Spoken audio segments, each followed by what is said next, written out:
नमस्कार साथियों, स्वागत है आप सभी का आपके अपने चैनल स्टडी हब पर। तो आज हम आपके लिए लेके आए हैं हिंदी वर्णमाला के एमसीक्यू क्वेश्चंस। अगर आपने अभी तक हिंदी व्याकरण जो है नहीं पढ़ा है तो हमारे चैनल पे उसकी क्लासेस फ्री में आपको मिल जाएंगी। सभी पूरा हिंदी व्याकरण हमने इस चैनल पे फ्री में पढ़ाया हुआ है। और साथ ही अगर हमारे चैनल में नए हैं और आप किसी भी गवर्नमेंट एग्जाम की तैयारी कर रहे हैं तो हमारे चैनल के साथ जरूर जुड़ें। हम आपको फ्री में हर सब्जेक्ट जो है तैयारी कराते हैं। साथ ही इस प्रकार से एमसीक्यूज और प्रैक्टिस सेट भी हम आपके लिए लेके आते रहते हैं। तो चलिए शुरू करते हैं। तो सबसे पहला क्वेश्चन है कि भाषा की सबसे छोटी इकाई कौन सी है। तो भाषा की सबसे छोटी इकाई कौन सी होती है? वर्ण जो है भाषा की क्या होती है? सबसे छोटी इकाई होती है, यानी कि इसका ऑप्शन डी सही है। अगला क्वेश्चन देखते हैं, वर्णमाला किसे कहते हैं? शब्द समूह को, वर्णों के संकलन को, शब्द गणना को, या वर्णों के व्यवस्थित समूह को? मैंने आपको क्लास में, अगर आपने मेरी क्लास पढ़ी है तो मैंने आपको बताया था कि वर्णों के व्यवस्थित समूह को क्या कहते हैं? वर्णमाला कहते हैं। निम्न में से कंठ ध्वनियाँ कौन सी है? जैसे कंठ ध्वनियाँ यानी कि जो कंठ से आती है, जो क वर्ग की ध्वनियाँ होती है वो कौन सी होती है? कंठ ध्वनियाँ। तो क वर्ग इसमें कौन से है? क ख, ये जो है क वर्ग की ध्वनियाँ है, तो यानी कि इसका ऑप्शन ए सही हो जाएगा। अब चौथा क्वेश्चन है, स्थान के आधार पर बताइए कि मूर्धन्य व्यंजन कौन से हैं। तो मूर्धन्य व्यंजन किन्हें कहते हैं? जो ट वर्ग के होते हैं। ट वर्ग के क्या होते हैं? मूर्धन्य व्यंजन होते हैं। ये तो यानी कि इसका, इसमें कौन से है? टॉवर के टॉ ठो ढो ढो डो ढो जो है वो क्या है? टॉवर के है, तो यानी कि इसका ऑप्शन कौन सा हो जाएगा? सी ऑप्शन सही हो जाएगा।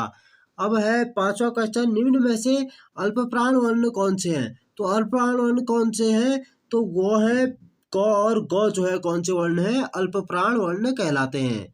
अब छठा है, निम्न में से नासिक के व्यंजन कौन सा है? नासिक के यानी कि जो वर्ग के अंत में आता है, जैसे क क ग ग अंग है तो लास्ट में जो आता है यानी कि अंग क्या होता है? नासिक के वर्ण हो जाएगा, तो यानी कि इसका ऑप्शन कौन सा हो जाएगा? बी ऑप्शन से हो जाएगा। यो जो है नासिक के व्यंजन है। अब है ए आई वर्ण क्या कहलाते हैं? तो ए आई वर्ण क्या कहलाते हैं? कंठ तालव्य ए कहलाते हैं, यानी कि इसका ऑप्शन डी सही हो जाएगा। आठवां क्वेश्चन है, हिंदी वर्णमाला में अयोगवाह वर्ण कौन से है? तो अयोगवाह किन्हें कहा जाता है? अंक और ह को अयोगवाह कहा जाता है, यानी कि इसका ऑप्शन बी सही है। नौवां क्वेश्चन है, निम्न में बताइए किस शब्द में द्वित्व वर्ण है? द्वित्व वर्ण किस में होता है? यानी कि जो एक ही प्रकार के दो शब्द अगर आधे और पूरे जुड़े हैं, जैसे दिल्ली में है आधा ल है फिर पूरा ल है, तो यानी कि ये क्या हो जाएगा? द्वित्व व्यंजन जुड़ा हुआ है, तो यानी कि इसका ऑप्शन कौन सा सही हो जाएगा? सी ऑप्शन सही हो जाएगा। सौ हो, निम्न में से कौन से व्यंजन कहलाते हैं? प्रकंपी व्यंजन, स्पर्शी व्यंजन, ऊष्म व्यंजन, स्पर्श संघर्षी। तो सौ हो क्या कहलाते हैं? मैंने आपको बताया था वो क्या कहलाते हैं? ऊष्म व्यंजन कहलाते हैं, यानी कि इसका ऑप्शन सी सही हो जाएगा। अब 11वां क्वेश्चन है, निम्न में से घो घोष वर्ण है, तो घोष वर्ण कौन सा है? इसमें से मो जो है वो क्या है? घोष वर्ण है, यानी कि इसका ऑप्शन सी सही हो जाएगा। 12वां क्वेश्चन है, क ख क ग ज और फ ध्वनियाँ किसमें आती हैं? क के जो है आप देख रहे हो कि बाईं तरफ जो है सबके क्या लगा है? बिंदा। तो बाईं तरफ अगर बिंदा लगाए तो ये किसमें आती है? अरबी फारसी में यह ध्वनियाँ आती हैं, तो यानी कि इसका ऑप्शन बी सही हो जाएगा। अब 13वां क्वेश्चन है, हिंदी में वर्णों की संख्या कितनी है? तो हिंदी में जो कुल वर्ण है वो कितने हैं? 52 जो है हिंदी में वर्ण है। श ध्वनि किसके अंदर आती है? तो श जो है क और सौ से मिलकर बना होता है, तो वह किस में आता है? संयुक्त वर्ण में आता है, यानी कि इसका ऑप्शन सी सही हो जाएगा।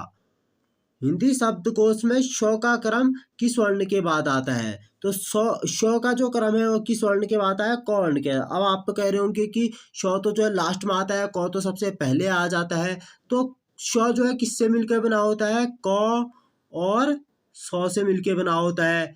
अगर हम शब्दकोश में कह रहे हैं, जैसे डिक्शनरी में देखा, जैसे ए है, ए के बाद बी वाले आएंगे, तो ऐसे ही पहले क के सारे वर्ण आएंगे। अगर हम शब्दकोश की बात करें यानी कि डिक्शनरी की बात करें, तो इसमें कौन सा आएगा? क के बाद क्या आएगा? शो आएगा। तो 16वां क्वेश्चन है, ज्ञ वर्ण किन वर्णों के योग से बना है? तो ज्ञ किन के योग से बना है? ज और य के योग से बना है। ज और य वैसे ज्यों कहते हैं इसे, लेकिन ये कहते कहते उच्चारण में सही हो जाए इसके लिए हम क्या कहते हैं? इसे ज्यों कहते हैं। 17वां क्वेश्चन है, अघोष वर्ण कौन सा है? तो अघोष वर्ण इसमें कौन सा है? सौ जो है वह क्या है? अघोष वर्ण है, यानी कि इसका ऑप्शन डी सही हो जाएगा। 18वां क्वेश्चन है, घ का उच्चारण स्थान कौन सा है? तो घ का उच्चारण स्थान कौन सा है? घ का उच्चारण स्थान है कंठ, जो है घ का उच्चारण स्थान है, इनकी इसका ऑप्शन बी सही है। 19वां क्वेश्चन है, निम्न में से संयुक्त व्यंजन कौन सा है? तो संयुक्त व्यंजन क्या है? ज्ञ जो है संयुक्त व्यंजन है, इनकी इसका ऑप्शन बी सही हो जाएगा। अगला 20वां क्वेश्चन देखते हैं, निम्न में से उच्चारण की दृष्टि से कौन सा दंत नहीं है, यानी कि दंत वर्ण कौन सा नहीं है करके पूछा है। तो इसमें से कौन सा दंत वर्ण नहीं है? जो तो वर्ग होता है वो जो है दंत होता है, तो भी तो वर्ग का ही है, नो भी तो वर्ग का ही है, दो भी तो वर्ग का ही है, तो क्या टो जो है तो वर्ग का नहीं है, तो यह क्या हो जाएगा? दंत्य हो जाएगा, इनकी इसका ऑप्शन डी सही है। अब है, जिन शब्दों के अंत में ओ आता है उन्हें क्या कहते हैं? उन्हें कहते हैं अकारांत। तो इनकी इसका ऑप्शन कौन सा ऑप्शन सी हो जाएगा? डी ऑप्शन सी हो जाएगा। श वर्ण किसके योग से बना है? श वर्ण अभी थोड़ी देर पहले बताया था मैंने, किसके योग से? क और सौ के योग से श वर्ण बना है। हिंदी वर्णमाला में स्वरों की संख्या कितनी है? तो 11 जो है हिंदी वर्णमाला में स्वरों की संख्या गिनी जाती है। जो अंक और अ हैं वो किसमें गिने जाते हैं? योगवा में गिने जाते हैं। जो 24वां क्वेश्चन है, निम्न में से कौन स्वर नहीं है? तो कौन ज्यों जो है स्वर नहीं है? निम्न में से कौन सा टो वर्ग में नहीं आता है? तो इसमें से कौन सा टो वर्ग में नहीं आता है? घ जो है टो वर्ग में नहीं आता है, इनकी इसका ऑप्शन डी सही हो जाएगा। 26वां क्वेश्चन है, हिंदी वर्णमाला में व्यंजनों की संख्या है। तो हिंदी वर्णमाला में जो मूल व्यंजन है वो कितने हैं? 33 जो है हिंदी वर्णमाला में मूल व्यंजन है, तो इनकी इसका ऑप्शन सी सही हो जाएगा। अगला क्वेश्चन है, निम्न में से कौन सा पश्च स्वर है? तो कौन सा इसमें पश्च स्वर है? आ जो है कौन सा स्वर है? पश्च स्वर है, तो इसका ऑप्शन ए सही हो जाएगा। 28वां क्वेश्चन है, निम्न में से कौन सा अयोगवा है? तो अयोगवा कौन है? विसर्ग और जो अनुनासिक होते हैं उन्हें अयोगवा कहा जाता है, तो इनकी इसका ऑप्शन ए सही हो जाएगा। 29वां क्वेश्चन है, छ ध्वनि का उच्चारण स्थान है। तो छ ध्वनि का उच्चारण स्थान कौन सा है? तालव्य। जो चौ वर्ग का होता है वो तालव्य उच्चारण स्थान होता है। मैंने आपको हिंदी व्याकरण की यानी कि हिंदी वर्णमाला की जो क्लास पढ़ाई थी उसमें आपको बताया था, तो इनकी इसका ऑप्शन सी सही हो जाएगा। अब 30वां क्वेश्चन है, निम्न में से कौन सा संयुक्त व्यंजन नहीं है? तो कौन जो है श संयुक्त व्यंजन है? कौन सा नहीं है? सौ जो है इसमें क्या है? संयुक्त व्यंजन नहीं है। अब है 31वां है, मैंने आपको पहले ही बताया था है कि तालव्य व्यंजन कौन से होते हैं? चौ वर्ग। तो यानी कि इसमें क्वेश्चन ये है कि तालव्य व्यंजन है तो कौन से हो जाएंगे? चौ छौ जौ झौ क्या हो जाएंगे? तालव्य व्यंजन हो जाएंगे।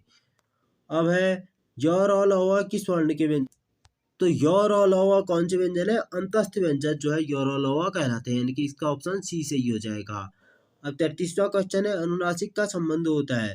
तो केवल नाक से, केवल मुंह से, नाक और मुंह दोनों से, इनमें से कोई नहीं। तो नाक और मुंह दोनों से जो है अनुनासिक का क्या होता है? संबंध होता है, इनकी इसका ऑप्शन सी सही हो जाएगा। 34वां है, अनुनासिक व्यंजन कौन से होते हैं? तो अनुनासिक व्यंजन कौन से होते हैं? वर के पंचमाक्षर, इनकी जो जैसे क के अंत में अंगो आता है, वैसी जो अंत में आते हैं उन्हें ही क्या कहते हैं? हम अनुनासिक कहते हैं। तो आज के लिए बस इतना ही। आज हमने देखे हिंदी व्याकरण के प्रमुख एमसीक्यूज। अगर आपने अभी तक हमारे चैनल को सब्सक्राइब नहीं किया है तो चैनल को सब्सक्राइब जरूर करें, साथ ही और लोगों के साथ शेयर जरूर करें। मिलते हैं अगली वीडियो में, तब तक के लिए धन्यवाद। जय हिंद, नमस्कार।